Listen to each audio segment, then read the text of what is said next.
गुरु वाह गुरु वाह गुरु वाह गुरु वाह गुरु वाह गुरु वाह गुरु वाह गुरु वाह गुरु वाह गुरु वाह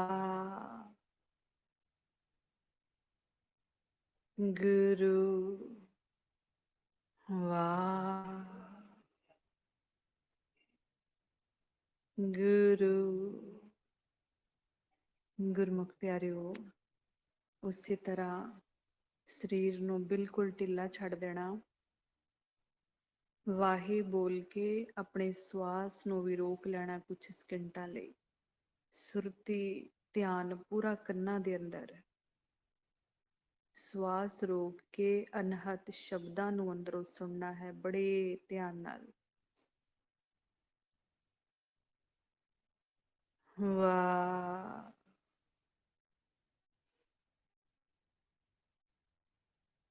ਗੁਰੂ ਵਾਹ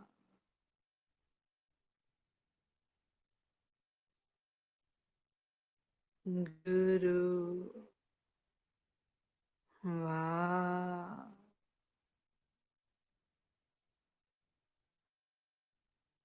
ਗੁਰੂ ਵਾਹ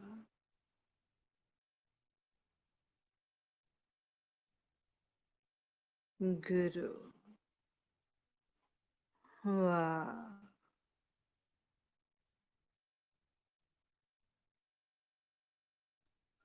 ਗੁਰੂ ਵਾਹ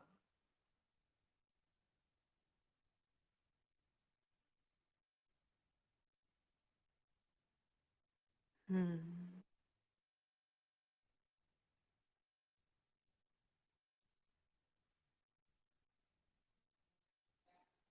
ਹਮ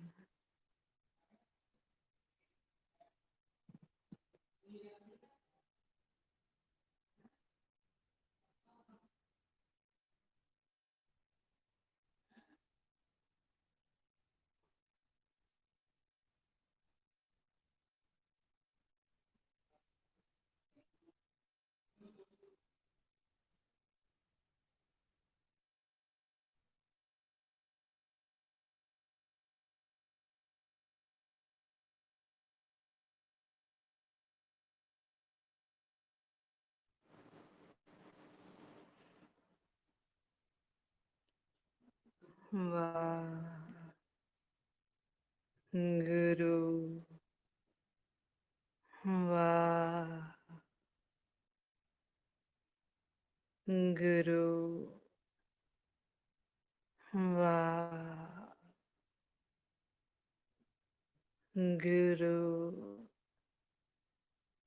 ਗੁਰਮੁਖ ਪਿਆਰਿਓ, ਮਨ ਹੋਰ ਗਹਿਰਾਈ ਵਿੱਚ ਉਤਰ ਜਾਏ, ਕੁਛ ਦੇਰ ਵਾਸਤੇ ਆਪਾ ਵੀ ਭੁੱਲ ਜਾਏ ਸਾਨੂੰ, ਹੋਰ ਸਹਿਜ ਵਿੱਚ ਜਾਣ ਵਾਸਤੇ ਵਾਹੇ ਬੋਲ ਕੇ ਸੁਰਤੀ ਪੂਰੀ ਕੰਨਾਂ ਦੇ ਅੰਦਰ,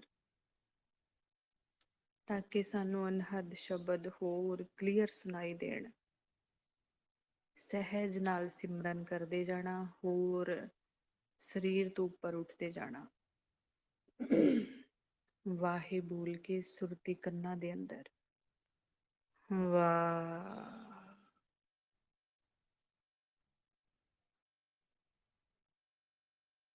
ਗੁਰੂ ਵਾਹ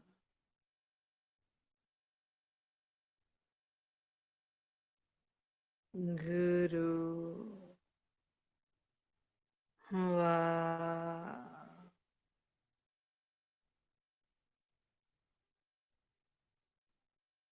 गुरु। वाह।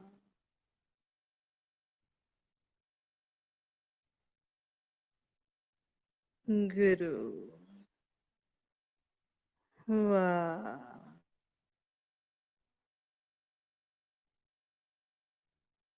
गुरु।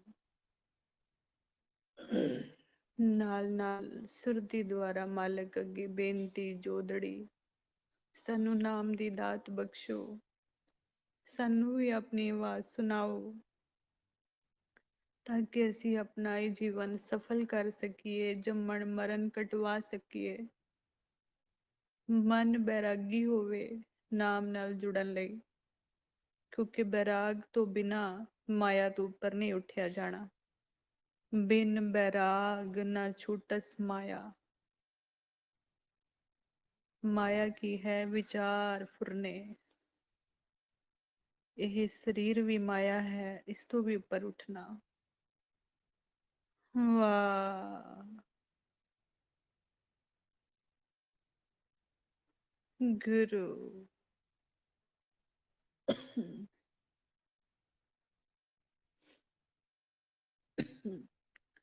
ਵਾਹ।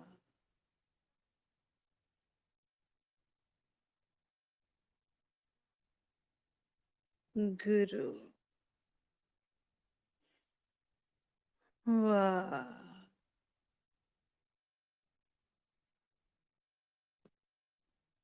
ਗੁਰੂ। ਵਾਹ। ਗੁਰੂ। ਵਾਹਿ ਬੋਲ ਕੇ ਸਵਾਸ ਨੂੰ ਵੀ ਰੋਕ ਲੈਣਾ ਆਪਾਂ। ਧਿਆਨ ਅਨਹਦ ਸ਼ਬਦਾਂ ਨੂੰ ਸੁਣਨ ਦੀ ਕੋਸ਼ਿਸ਼ ਕਰਨੀ ਹੈ ਅੰਦਰੋਂ।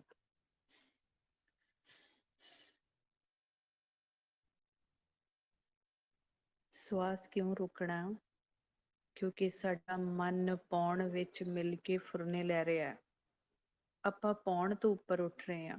ਮਨ ਦਾ ਪੌਣ ਨਾਲੋਂ ਨਾਤਾ ਤੋੜਨਾ, ਸ਼ਬਦ ਦੇ ਨਾਲ ਜੋੜਨਾ। ਵਾਹ।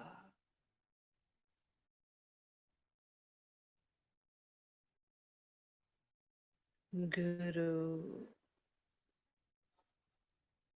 ਵਾਹ। ਗੁਰੂ। ਵਾਹ।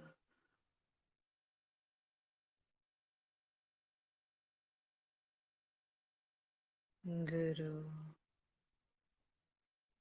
ਵਾਹ।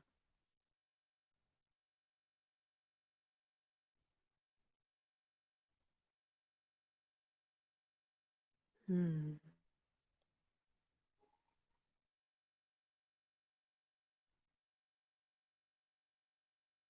ਜਿਹੜੀ ਗੁਰਮੁਖਾਂ ਨੂੰ ਨੀਂਦ ਦੀ ਅਵਸਥਾ ਬਣ ਜਾਂਦੀ ਇਸ ਸਮੇਂ, ਚਲੇ ਜਾਣਾ ਗੁਰਮੁਖ ਪਿਆਰਿਓ ਨੀਂਦ ਵਿੱਚ।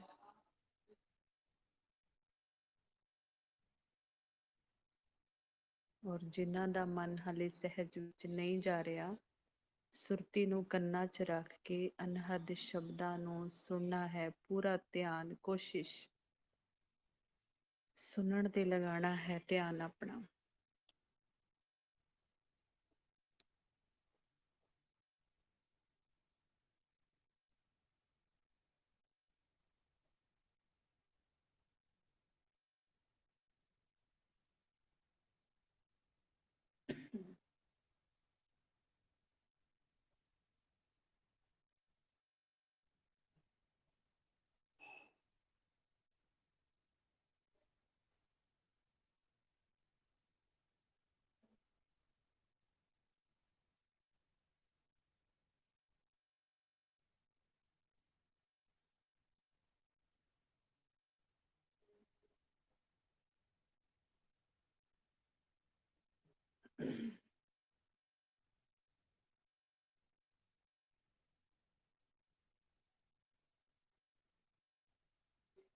ਜਿੰਨੀ ਦੇਰ ਅਨਹਦ ਸ਼ਬਦਾਂ ਨੂੰ ਸੁਣਦਾ ਸੁਣਦਾ ਮਨ ਨੀਂਦ ਵਿੱਚ, ਸੁਣਨ ਵਿੱਚ ਚਲਾ ਗਿਆ, ਉਹ ਸਾਰੇ ਸਵਾਸ ਆਪਣੇ ਗੁਰਮੁਖ ਪਿਆਰਿਓ ਮਾਲਕ ਦੇ ਖਜ਼ਾਨੇ 'ਚ ਜਮਾ ਹੁੰਦੇ ਨੇ। ਉਹ ਆਪਣਾ ਧਨ ਖਰਚ ਨਹੀਂ ਹੁੰਦਾ, ਜਮਾ ਹੁੰਦਾ, ਸਟੋਰ ਹੁੰਦਾ ਪਿਤਾ ਦੇ ਘਰ। ਇਹ ਵੀ ਸਾਨੂੰ ਪਤਾ ਹੋਣਾ ਚਾਹੀਦਾ ਹੈ। ਜਦੋਂ ਆਪਾਂ ਸਾਰੇ ਗੁਰਮੁਖੀ ਸੋਚ ਲੈਂਦੇ ਨੇ, ਪ੍ਰੋਪਰ ਖਿੜ ਨਹੀਂ ਪਤਾ ਕਿ ਸਿਮਰਨ ਕਰਦੇ ਕਰਦੇ ਸਾਨੂੰ ਨੀਂਦ ਆ ਗਈ ਸੀ। ਨੀਂਦ ਵਿੱਚ ਜਾਣ ਤੋਂ ਪਹਿਲਾਂ ਸਿਰਫ ਇਹ ਚੈੱਕ ਕਰ ਲੈਣਾ ਮੈਨੂੰ ਕੋਈ ਫੁਰਨਾ ਤਾਂ ਨਹੀਂ ਆ ਰਿਹਾ, ਤੇ ਚਲੇ ਜਾਣਾ। ਗੁਰਮੁਖ ਪਿਆਰਿਓ, ਨੀਂਦ ਵਿੱਚ ਹੀ ਜਾਣਾ ਸਿੱਖਣਾ ਆਪਾਂ। ਜਦੋਂ ਆਪਾਂ ਇੱਧਰ ਸਰੀਰ ਨਾਲ ਜੁੜਿਆ ਹੁੰਦਾ ਸਾਡਾ ਮਨ, ਉਦੋਂ ਤਾਂ ਇਹ ਕਾਲ ਦੇ ਏਰੀਏ ਵਿੱਚ ਹੈ, ਤੇ ਜਦੋਂ ਸਾਨੂੰ ਨੀਂਦ ਆ ਜਾਂਦੀ ਹੈ ਉਦੋਂ ਮਨ ਆਪਣੇ ਅਸਲ ਘਰ ਗਿਆ ਹੋਇਆ। ਜਦੋਂ ਮਨ ਇਸ ਬੋਡੀ ਤੋਂ ਅਲੱਗ ਹੋ ਗਿਆ, ਨੀਂਦ ਵਿੱਚ ਚਲਾ ਗਿਆ। ਪਰ ਜਾਣ ਤੋਂ ਪਹਿਲਾਂ ਇਹਨੂੰ ਸਾਫ਼ ਕਰ ਲੈਣਾ, ਫੁਰਨਿਆਂ ਰਹਿਤ ਕਰ ਲੈਣਾ। ਬਸ ਸਿਮਰਨ ਕਰਦੇ ਕਰਦੇ, ਗੁਰਬਾਣੀ ਗੁਰੂ ਦਾ ਪਾਠ ਕਰਦੇ ਕਰਦੇ ਸਾਨੂੰ ਸਹਿਜ ਬਣਦਾ। ਜਦੋਂ ਮਨ ਨੂੰ ਸੁੱਖ ਮਿਲਦਾ ਨਾ, ਮਨ ਵਿਚਾਰਾਂ ਰਹਿਤ ਹੁੰਦਾ, ਨੀਂਦ ਉਦੋਂ ਆਉਂਦੀ ਹੈ ਸਾਨੂੰ। ਬਸ ਇਹ ਚੈੱਕ ਕਰ ਲੈਣਾ। ਕਈ ਵਾਰ ਸਾਨੂੰ ਬੈਠਦਿਆਂ ਸਾਰ ਕਾਲ ਵੀ ਆਪਣੀ ਚਾਲ ਖੇਡ ਦਿੰਦਾ ਹੈ, ਸਾਨੂੰ ਉਹਦਾ ਫਰਕ ਪਤਾ ਹੋਵੇ। ਸਿਮਰਨ ਕਰਦੇ ਜੇ ਸਾਨੂੰ ਕੁਝ ਮਿੰਟਾਂ 'ਚ ਹਲੇ ਮਨ ਪੂਰੀ ਤਰ੍ਹਾਂ ਫੁਰਨਿਆਂ ਰਹਿਤ ਨਹੀਂ ਹੋਇਆ, ਤੇ ਸਾਨੂੰ ਕਾਲ ਨੇ ਸਾਡਾ ਤਨ ਔਰ ਮਨ ਦੋਨੋਂ ਸਹਿਜ ਕਰ ਦਿੱਤੇ। ਇਸ ਲਈ ਆਪਾਂ ਪਹਿਲਾਂ ਗੁਰਬਾਣੀ ਗੁਰੂ ਦੀ ਕਸਵੱਟੀ ਤੇ ਲਾ ਕੇ ਚੈੱਕ ਕਰਨਾ ਮਨ ਨੂੰ। ਸਿਮਰਨ ਕਰਦੇ ਕਰਦੇ ਜਦੋਂ ਸਹਿਜ ਬਣ ਗਿਆ, ਇੱਕ ਅੱਧੇ ਮਿੰਟ ਲਈ ਸਾਇਲੈਂਟ ਹੋ ਕੇ ਬੈਠਣਾ। ਅੰਤਰਗਤ ਬੈਠਣ ਦਾ ਸਹੀ ਤਰੀਕਾ ਕੀ ਹੈ? ਨੇਤਰ ਬੰਦ ਨੇ, ਸਰੀਰ ਬਿਲਕੁਲ ਢਿੱਲਾ ਪਿਆ ਹੋਇਆ, ਬਾਹਰੋਂ ਮੁਖ ਵੀ ਬੰਦ ਹੋ ਗਿਆ। ਸਿਮਰਨ ਕਰਦੇ ਕਰਦੇ ਬਾਹਰੋਂ ਬੋਲਣ ਨੂੰ ਮਨ ਨਹੀਂ ਕਰਦਾ। ਮਨ ਦਾ ਸਹਿਜ ਬਣਨ ਦੀ ਨਿਸ਼ਾਨੀ ਕੀ ਹੈ? ਸਾਡਾ ਸਰੀਰ ਢਿੱਲਾ ਪੈ ਜਾਏਗਾ, ਬਾਹਰੋਂ ਬੋਲਣ ਨੂੰ ਮਨ ਨਹੀਂ ਕਰੇਗਾ। ਬਸ ਉਦੋਂ ਅੰਤਰਗਤ ਸਾਨੂੰ ਬੈਠਣ ਦਾ ਸਹੀ ਤਰੀਕਾ ਪਤਾ ਹੋਵੇ। ਜੇ ਤਾਂ ਮਨ ਫੁਰਨੇ ਲੈ ਰਿਹਾ ਅੰਦਰ ਬੈਠ ਕੇ ਵੀ, ਇਹਦਾ ਮਤਲਬ ਹਾਲੇ ਤੱਕ ਮਨ ਪੂਰੀ ਤਰ੍ਹਾਂ ਕੁੱਟਿਆ ਨਹੀਂ ਗਿਆ, ਹਾਲੇ ਸਿਮਰਨ ਦੀ ਲੋੜ ਹੈ। ਇਹ ਆਪਾਂ ਚੈੱਕ ਕਰ ਸਕਦੇ ਹਾਂ ਗੁਰਮੁਖ ਪਿਆਰਿਓ। ਫਿਰ ਆਪਾਂ ਹਾਲੇ ਸਿਮਰਨ ਕਰਨਾ ਹੁੰਦਾ, ਚੰਗੀ ਤਰ੍ਹਾਂ ਮਨ ਨੂੰ ਕਾਲ ਦੇ ਏਰੀਏ ਚੋਂ ਪਹਿਲਾਂ ਚੱਕਣਾ ਹੁੰਦਾ, ਤ੍ਰੈ ਗੁਣਾ ਤੋਂ ਚੱਕਣਾ ਹੁੰਦਾ। ਉਹਦੀ ਨਿਸ਼ਾਨੀ ਹੁਣ ਸਾਨੂੰ ਪਤਾ ਲੱਗ ਗਈ ਸਾਰੇ ਬੱਚਿਆਂ ਨੂੰ। ਗੁਰੂ ਸਾਹਿਬ ਦੱਸ ਰਹੇ, ਤ੍ਰੈ ਗੁਣ ਮੇਟੈ, ਚੌਥਾ ਚਿੱਤ ਲਾਇਆ। ਚੌਥਾ ਪਦ ਕਿਹਨੂੰ ਆਖਿਆ? ਸੁੰਨ ਨੂੰ। ਪਹਿਲਾਂ ਤ੍ਰੈ ਗੁਣ ਮੇਟਣੇ ਨੇ, ਫੁਰਨੇ। ਉਸੇ ਲਈ ਸਭ ਤੋਂ ਸੌਖਾ ਤਰੀਕਾ ਹੈ ਆਪਣੀ ਧੁਨ ਵਿੱਚ ਪਕੜ ਬਣਾਣੀ ਹੈ, ਬੋਲ ਬੋਲ ਕੇ ਪਿਆਰ ਨਾਲ, ਜਿੱਦਾਂ ਵੀ ਸਾਡਾ ਮਨ ਮੰਨਦਾ ਹੈ। ਜੇ ਫੁਰਨੇ ਬਹੁਤ ਜ਼ਿਆਦਾ ਆ ਰਹੇ ਹੈ, ਤੇ ਜਿਵੇਂ ਹੁਣ ਆਪਾਂ ਪੂਰਾ ਤਾਣ ਲਾ ਕੇ ਮਨ ਨੇ ਧੁਰੋਂ ਅੰਦਰੋਂ ਪੁਕਾਰ ਕਰਨੀ ਹੈ। ਮਨ ਬੈਰਾਗੀ ਹੋ ਕੇ ਪੁਕਾਰੇ, ਉਹ ਆਵਾਜ਼ ਹੀ ਹੋਰ ਹੁੰਦੀ ਹੈ। ਜਦੋਂ ਮਨ ਕੂਕ ਪੁਕਾਰ ਕਰਦਾ ਨਾ, ਉਦੋਂ ਸਾਡੀ ਆਵਾਜ਼ ਦੱਸੇਗੀ। ਜਦੋਂ ਮਨ ਬੈਰਾਗੀ ਹੋ ਕੇ ਪੁਕਾਰਾਂ ਕਰਦਾ ਹੈ, ਤੇ ਜਦੋਂ ਆਪਾਂ ਉੱਪਰੋਂ ਉੱਪਰੋਂ ਬੋਲਦੇ ਪਏ, ਉਦੋਂ ਵੀ ਸਾਨੂੰ ਪਤਾ ਲੱਗੇਗਾ ਆਵਾਜ਼ ਤੋਂ ਕਿ ਮਨ ਗਹਿਰਾਈ 'ਚ ਨਹੀਂ ਗਿਆ। ਤ੍ਰੈ ਗੁਣਾਂ ਦੇ ਫੁਰਨੇ ਵੀ ਚੱਲੀ ਜਾ ਰਹੇ ਨੇ, ਸਿਮਰਨ ਵੀ ਚੱਲੀ ਜਾ ਰਿਹਾ, ਤੇ ਦਰ ਤੇ ਮਾਲਕ ਦੇ ਦਰ ਤੇ ਸਾਡੀ ਆਵਾਜ਼ ਪਹੁੰਚ ਹੀ ਨਹੀਂ ਰਹੀ। ਇਹ ਆਪਾਂ ਚੈੱਕ ਕਰ ਸਕਦੇ ਹਾਂ ਆਪਣੀ ਅਵਸਥਾ ਨੂੰ। ਸਿਮਰਨ ਕਰਦੇ ਕਿੰਨਾ ਕੁ ਮਨ ਬੈਰਾਗੀ ਹੋਇਆ, ਕਿੰਨਾ ਕੁ ਅੰਦਰ ਤੜਪ ਪੈਦਾ ਹੋ ਰਹੀ ਹੈ। ਜੇ ਫੁਰਨੇ ਚੱਲ ਰਹੇ ਆ ਨਾ, ਤੇ ਇਹ ਚੱਲਣ ਅਰਦਾਸਾਂ, ਬੇਨਤੀਆਂ, ਜੋਦੜੀਆਂ ਵਾਲੇ ਫੁਰਨੇ, ਕਿ ਸਾਨੂੰ ਹੋਰ ਅੱਗੇ ਲੈ ਜਾਓ, ਸਾਡੇ ਰਸਤੇ ਖੋਲੋ। ਮਨ ਬੇਨਤੀਆਂ ਤੇ ਉਤਰ ਆਵੇ ਅੰਦਰੋਂ। ਫਿਰ ਆਪਣੇ ਆਪ ਜਿਹੜੇ ਫਾਲਤੂ ਦੇ ਫੁਰਨੇ ਲੈ ਰਿਹਾ ਸੀ ਮਨ, ਉਹਨਾਂ ਦੀ ਪਕੜ ਘਟ ਜਾਏਗੀ। ਮਨ ਸਹਿਜੇ ਸਹਿਜੇ ਹੋਰ ਆਪਣੇ ਦਸਮ ਦੁਆਰ ਦੇ ਨੇੜੇ ਹੁੰਦਾ ਜਾਏਗਾ। ਸ਼ਬਦ ਨੂੰ ਸੁਣਦੇ ਸੁਣਦੇ ਜਾਵਾਂਗੇ ਤੇ ਕਾਲ ਦਾ ਪ੍ਰਭਾਵ ਘਟੇਗਾ।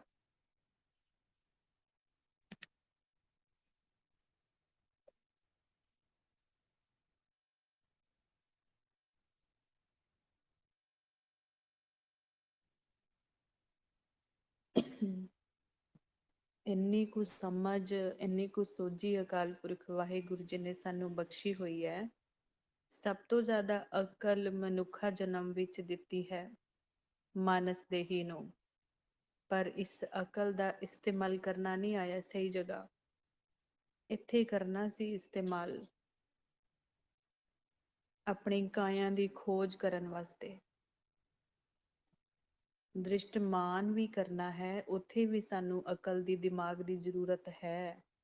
ਪਰ ਕੱਲਾ 100 ਦਾ 100% ਦ੍ਰਿਸ਼ਟਮਾਨ ਗਿਆਨ ਹੀ ਇਕੱਠਾ ਕਰ ਲਿਆ, ਜਿਸ ਦਾ ਕੋਈ ਲਾਹਾ ਨਹੀਂ ਮਿਲਣਾ ਅੰਤ ਸਮੇਂ। ਗਿਆਨ ਇਹ ਵਾਲਾ ਇਕੱਠਾ ਕਰਨਾ ਨਾਲ ਨਾਲ ਅੰਦਰ, ਉਹ ਤੇ ਬਾਹਰੋਂ ਬਾਹਰੋਂ ਡਿਊਟੀਆਂ ਕਰੀ ਜਾਣੀਆਂ ਨੇ, ਬਸ ਓਪਰੇ ਓਪਰੇ ਮਨ ਨਾਲ। ਉਲਟਾ ਹੋ ਗਿਆ ਗੁਰਮੁਖ ਪਿਆਰਿਓ, ਸਾਰਾ ਖੇਡ ਵਿਗੜ ਗਿਆ ਨਾ। ਉਲਟਾ ਕੀ ਹੋ ਗਿਆ, ਮਾਲਕ ਨੂੰ ਉੱਪਰੋਂ ਉੱਪਰੋਂ ਯਾਦ ਕਰਦੇ ਆ ਕੁਛ ਦੇਰ ਲਈ, ਪਰਿਵਾਰ ਦੇ ਨਾਲ ਅੱਡੀ ਪਕੜ ਬਣੀ ਹੋਈ ਆ ਅੰਦਰੋਂ। ਸਾਰਾ ਉਲਟਾ ਖੇਡ ਹੋ ਗਿਆ।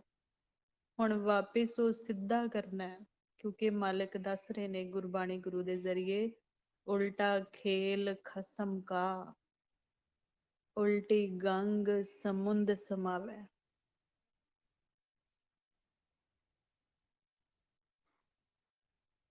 ਹੁਣ ਆਪਾਂ ਗੁਰਬਾਣੀ ਗੁਰੂ ਦੀ ਮੱਤ ਅਨੁਸਾਰ ਜੀਣਾ ਸਿੱਖ ਰਹੇ ਹਾਂ, ਭਗਤੀ ਕਰਨੀ ਸਿੱਖ ਰਹੇ ਹਾਂ। ਤੇ ਗੁਰਮੁਖ ਪਿਆਰੇ ਆਪ ਦੱਸਦੇ ਐ, ਸਾਡਾ ਜੀਵਨ ਬਦਲ ਗਿਆ ਹੈ। ਸਾਨੂੰ ਜੋ ਰਸ ਹੁਣ ਤੱਕ ਨਹੀਂ ਆਇਆ ਸੀ ਆਪਣੀ ਮੱਤ ਨਾਲ ਜਪਦਿਆਂ, ਉਹ ਹੁਣ ਆ ਰਿਹਾ ਏ। ਕਿਉਂਕਿ ਮਨ ਦੀ ਕਹਾਣੀ ਸਮਝ ਆ ਰਹੀ ਹੈ ਹੁਣ। ਗੁਰਬਾਣੀ ਗੁਰੂ ਤਾਂ ਗੱਲ ਹੀ ਮਨ ਦੀ ਕਰਦੇ ਸੀ, ਸਾਨੂੰ ਭੇਦ ਨਹੀਂ ਸੀ ਪਹਿਲਾਂ। ਹਰ ਇੱਕ ਪੰਕਤੀ ਮਨ ਤੇ ਲਗਾ ਕੇ ਦੇਖਣੀ ਹੈ ਆਪਾਂ, ਫਿਰ ਬਦਲਾਵ ਆਏਗਾ ਜੀਵਨ ਵਿੱਚ। ਕਿਉਂਕਿ ਤਨ ਦਾ ਤਾਂ ਖੇੜ ਹੀ ਨਹੀਂ ਹੈ ਗੁਰਮੁਖ ਪਿਆਰਿਓ, ਖੇੜ ਹੀ ਮਨ ਦਾ ਹੈ।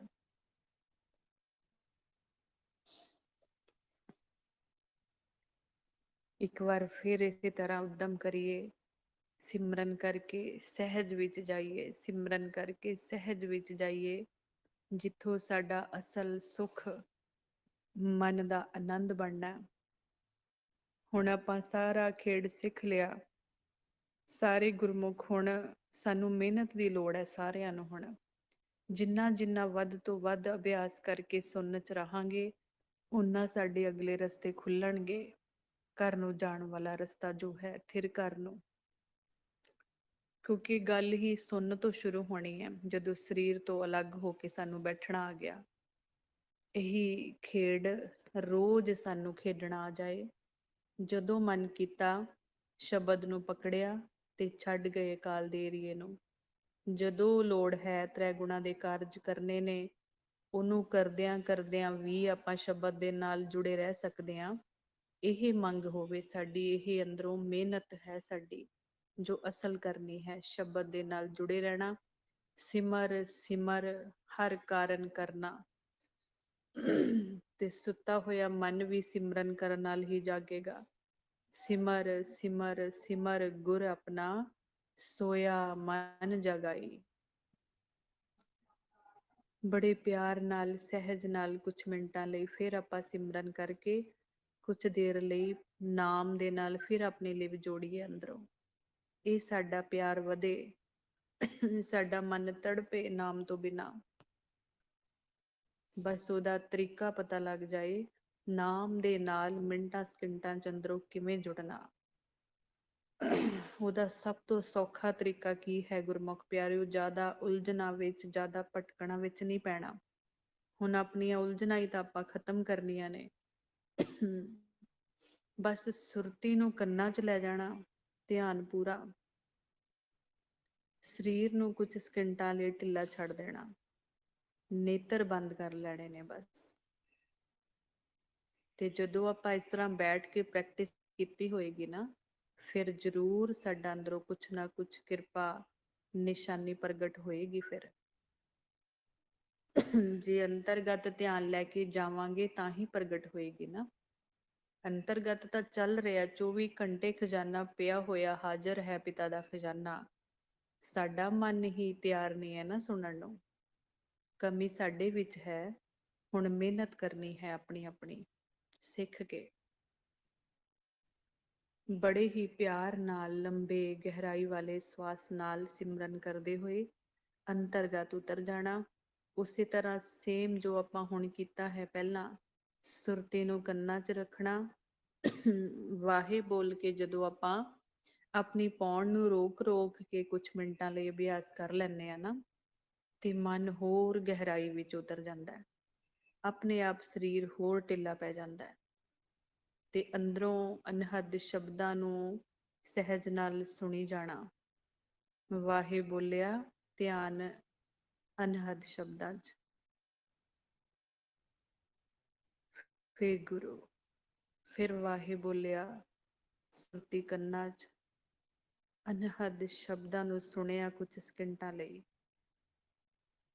ਸਹਿਜੇ ਸਹਿਜੇ ਬਾਹਰੋਂ ਆਪਣੇ ਆਪ ਮੁਖ ਬੰਦ ਹੋ ਜਾਣਾ, ਅੰਤਰਮੁਖੀ ਹੋ ਜਾਣਾ ਤੇ ਨਾਮ ਦੇ ਨਾਲ, ਅਨਹਦ ਸ਼ਬਦਾਂ ਦੇ ਨਾਲ ਜੁੜ ਜਾਣਾ। ਬਸ ਜੇ ਸੁਣ ਰਿਹਾ ਹੈ ਮਨ ਅੰਦਰੋਂ ਤੇ ਜੁੜਿਆ ਹੋਇਆ, ਬਸ ਹੋਰ ਦੂਜਾ ਕੋਈ ਇਹਦੇ ਕੋਲ ਤਰੀਕਾ ਨਹੀਂ ਹੈ ਜੁੜਨ ਦਾ।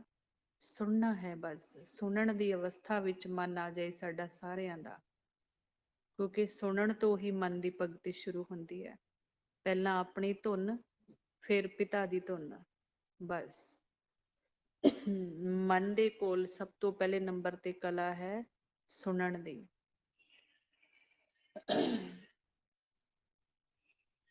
ਵਾਹਿਗੁਰੂ,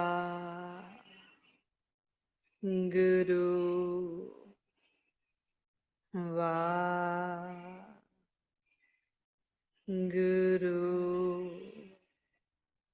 ਵਾਹਿਗੁਰੂ,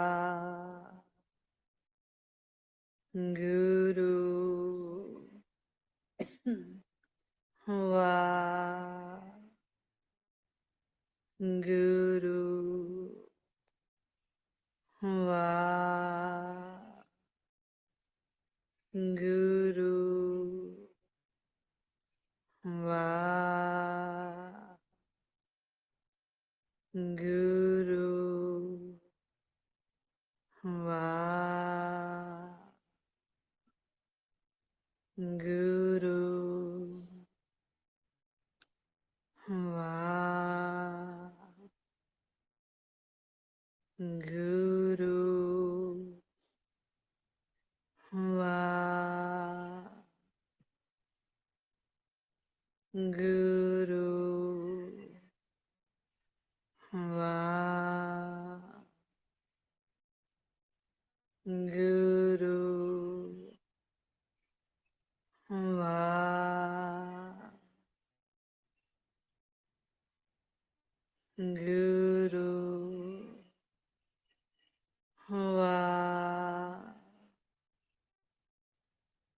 ਵਾਹਿਗੁਰੂ,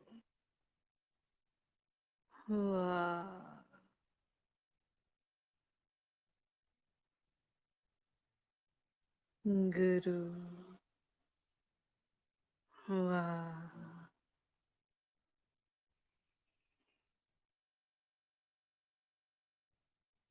ਵਾਹਿਗੁਰੂ,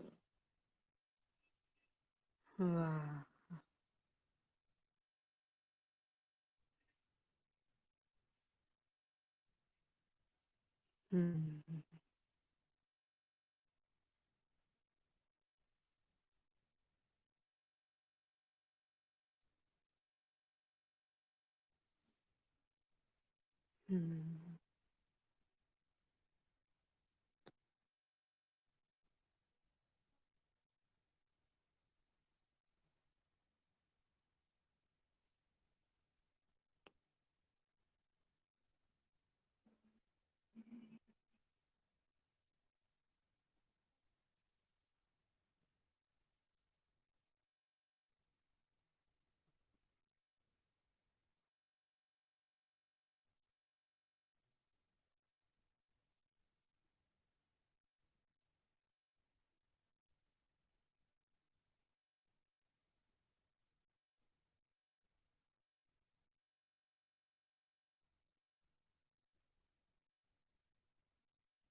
ਗੁਰਮੁਖ ਪਿਆਰਿਓ, ਇਸੇ ਤਰ੍ਹਾਂ ਸਹਿਜ ਵਿੱਚ ਬੈਠਣਾ ਸਾਡੇ ਲਈ ਬਹੁਤ ਜ਼ਰੂਰੀ ਹੈ। ਅਸੀਂ ਹੁਣ ਬੜੀ ਦੇਰ ਤੋਂ ਸਿਮਰਨ ਅਭਿਆਸ ਕਰਦੇ ਆ ਰਹੇ ਹਾਂ। ਜਿਹੜੇ ਪੁਰਾਣੇ ਗੁਰਮੁਖ ਨੇ, ਜ਼ਿਆਦਾ ਦੇਰ ਸੁਣਨ ਵਿੱਚ ਬੈਠ ਕੇ ਆਪਣੇ ਆਪਣੀ ਕਾਇਆ ਦੀ ਖੋਜ ਕਰਨੀ ਹੈ। ਆਪਾਂ ਖੁਮਾਰੀ ਨਾਮ ਦਾ ਜਿਹੜਾ ਨਸ਼ਾ ਹੈ ਉਹ ਇੱਥੇ ਬੈਠ ਕੇ ਹੀ ਚੜੇਗਾ।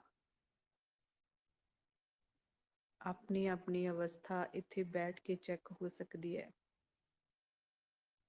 ਔਰ ਨਾਲ ਬੇਨਤੀ ਜੋਦੜੀ ਸੁਰਤੀ ਦੁਆਰਾ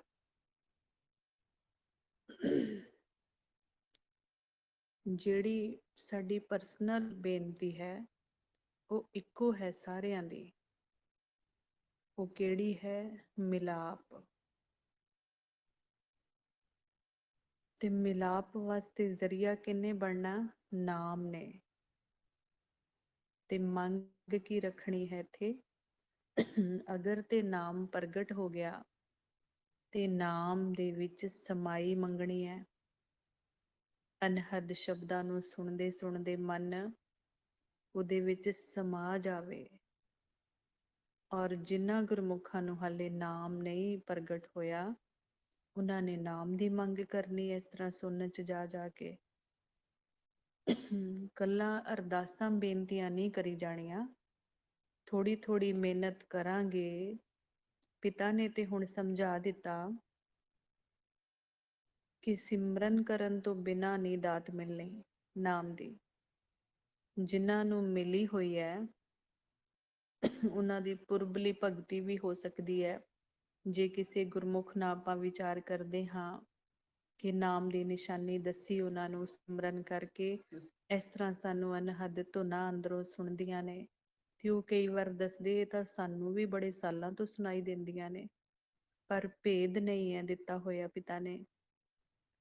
ਕਰੋੜਾਂ ਵਿੱਚੋਂ ਕੋਈ ਵਿਰਲਾ ਹੈ ਜਿਨ੍ਹਾਂ ਨੂੰ ਮਾਲਕ ਨੇ ਪਹਿਲਾਂ ਨਾਮ ਦੀ ਨਿਸ਼ਾਨੀ ਦੱਸੀ ਤੇ ਫਿਰ ਨਾਮ ਦਾ ਭੇਦ ਵੀ ਦੇ ਕੇ ਹੁਣ ਉਹ ਮਿਹਨਤ ਕਰ ਰਹੇ ਨੇ ਬੱਚੇ। ਦੋ ਹੀ ਤਰੀਕੇ ਨੇ, ਜਾਂ ਤੇ ਪੁਰਬਲੀ ਇੰਨੀ ਭਗਤੀ ਹੋਵੇ, ਮਾਲਕ ਅੰਦਰੋਂ ਸਹਿਜ ਸੁਭਾਅ ਆਪ ਹੀ ਉਹ ਵਿਧੀਆਂ ਤਰੀਕੇ ਲਵਾ ਲੈਂਦੇ ਨੇ ਸਿੱਧਾ।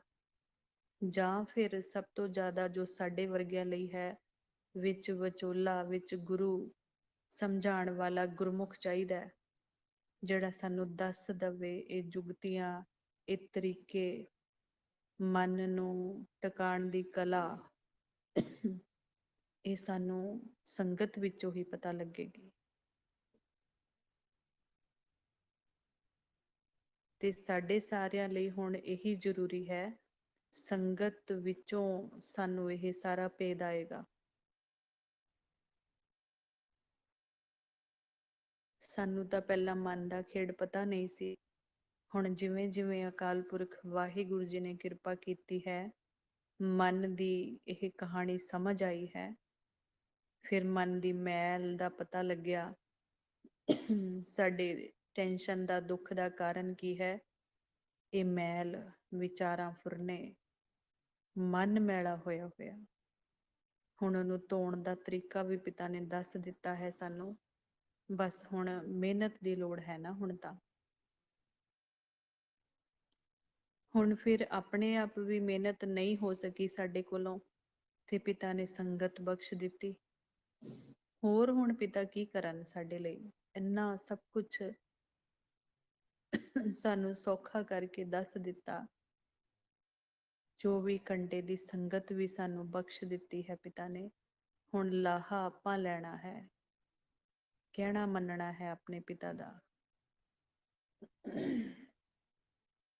ਜੇ ਆਪਾਂ ਸੰਗਤ ਵਿੱਚ ਬੈਠੇ ਹਾਂ, ਸਿਮਰਨ ਕਰ ਰਹੇ ਹਾਂ, ਤੇ ਕਹਿਣਾ ਮੰਨ ਰਹੇ ਹਾਂ ਆਪਾਂ।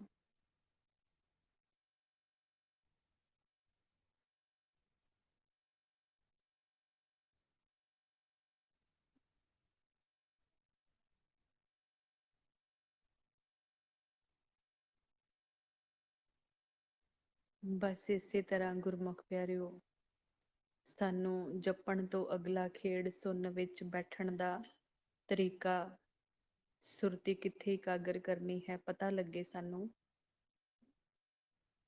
ਇਹੀ ਸਿੱਖਣ ਵਾਸਤੇ ਸੰਗਤ ਵਿੱਚ ਆਨੇ ਆਪਾਂ, ਤੇ ਸਿੱਖ ਕੇ ਹੁਣ ਆਪਣੇ ਘਰ ਗ੍ਰਸਤੀ ਵਿੱਚ ਵਿਚਰਦਿਆਂ ਵੀ ਨਾਲ ਨਾਲ ਹੋਮਵਰਕ ਸਮਝ ਲਓ ਇਹ ਕਰਨਾ ਹੈ। ਬਾਰ ਬਾਰ ਆਪਣੀ ਧੁਨ ਵਿੱਚ ਧਿਆਨ ਲਗਾ ਕੇ ਜਦੋਂ ਯਾਦ ਆਈ ਕੁਛ ਦੇਰ ਲਈ ਸਿਮਰਨ ਕਰ ਲਿਆ, ਕੁਛ ਦੇਰ ਲਈ ਸੁਰਤੀ ਨੂੰ ਅੰਤਰਗਤ ਜਾ ਕੇ ਨਾਮ ਨੂੰ ਸੁਣ ਲਿਆ। ਇਸ ਤਰ੍ਹਾਂ ਹੌਲੀ ਹੌਲੀ ਪਿਆਰ ਵਧਾਉਣਾ ਆਪਣਾ। ਔਰ ਨਾਲ ਨਾਲ ਮਨ ਦੇ ਪਰਹੇਜ ਹਮੇਸ਼ਾ ਯਾਦ ਰੱਖਣੇ ਨੇ।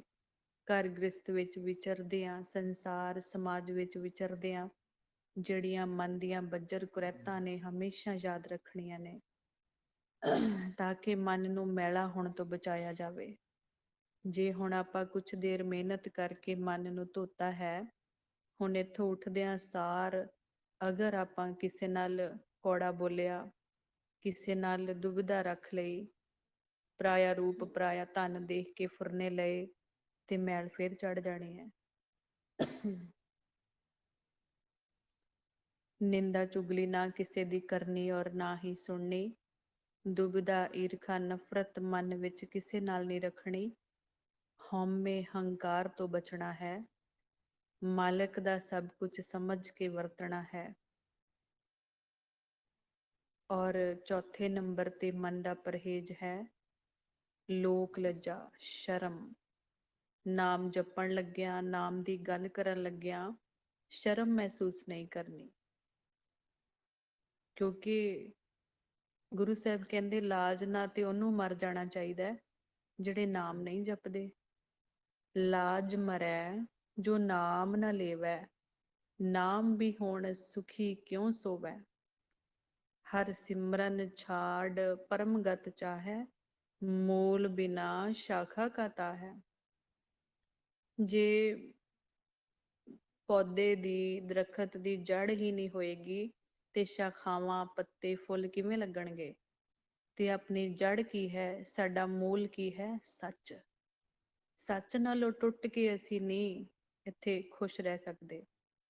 ਜਿਹੜਾ ਸੱਚ ਸਾਡੇ ਸਾਰਿਆਂ ਦਾ ਖਸਮ ਹੈ ਨਾ, ਉਸ ਮੂਲ ਨਾਲ ਜੁੜੇ ਰਹਾਂਗੇ, ਨਾਮ ਦੇ ਨਾਲ ਜੁੜੇ ਰਹਾਂਗੇ, ਤੇ ਫਿਰ ਇਹ ਫਲ, ਪੱਤੇ, ਇਹ ਸਭ ਕੁਝ ਸਾਨੂੰ ਇੱਥੇ ਸੁੱਖ, ਸਹੂਲਤਾਂ, ਇਹ ਸਭ ਕੁਝ ਮਾਲਕ ਦੇਣਗੇ।